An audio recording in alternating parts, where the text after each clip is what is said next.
মুসলিম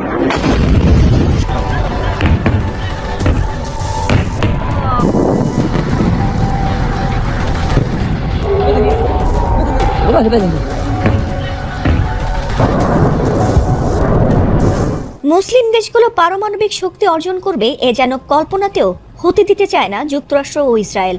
আর তাই পরমাণু শক্তি অর্জন করায় পাকিস্তানকে একদমই সহ্য করতে পারে না তারা। রয়েছে শত্রু দেশগুলো, তাই ইরানের পারমাণবিক কেন্দ্রগুলো বরাবরই মাথা ব্যথার কারণ ট্রাম্প নেতানিয়াহু বাহিনীর। ইরান যেন কখনো পারমাণবিক শক্তি না বাড়াতে পারে সেজন্য বারবার সেখানে হামলা চালায় ট্রাম্প ইসরায়েল।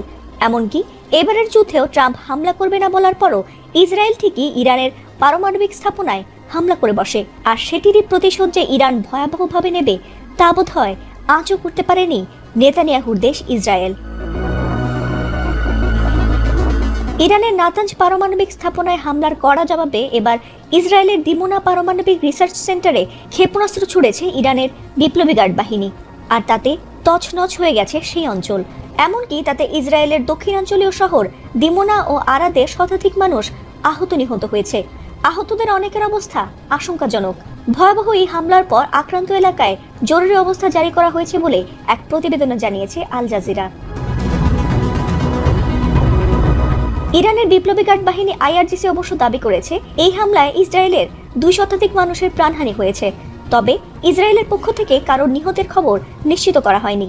যদিও ইসরায়েলের সামরিক বাহিনী আইডিএফ এর এক মুখপাত্র জানান, হামলার সময় দেশটির আকাশ প্রতিরক্ষা ব্যবস্থা সক্রিয় থাকলেও দিমোনা ও আরাদে এলাকায় তা ঠিকঠাকভাবে কাজ করেনি। ফলে শত শত কেজি ওজনের ওয়ারহেড যুক্ত 2টি ব্যালিস্টিক ক্ষেপণাস্ত্র সরাসরি আঘাত এনেছে। যদিও এই বিষয়ে ইসরায়েলিরা তেমন কিছু না জানালেও আন্তর্জাতিক পরমাণু শক্তি সংস্থা জানিয়েছে দিমোনায় অবস্থিত শিমন পেরেস নেগেভ পারমাণবিক গবেষণা কেন্দ্রে কোনো ক্ষতির ইঙ্গিত তারা পায়নি।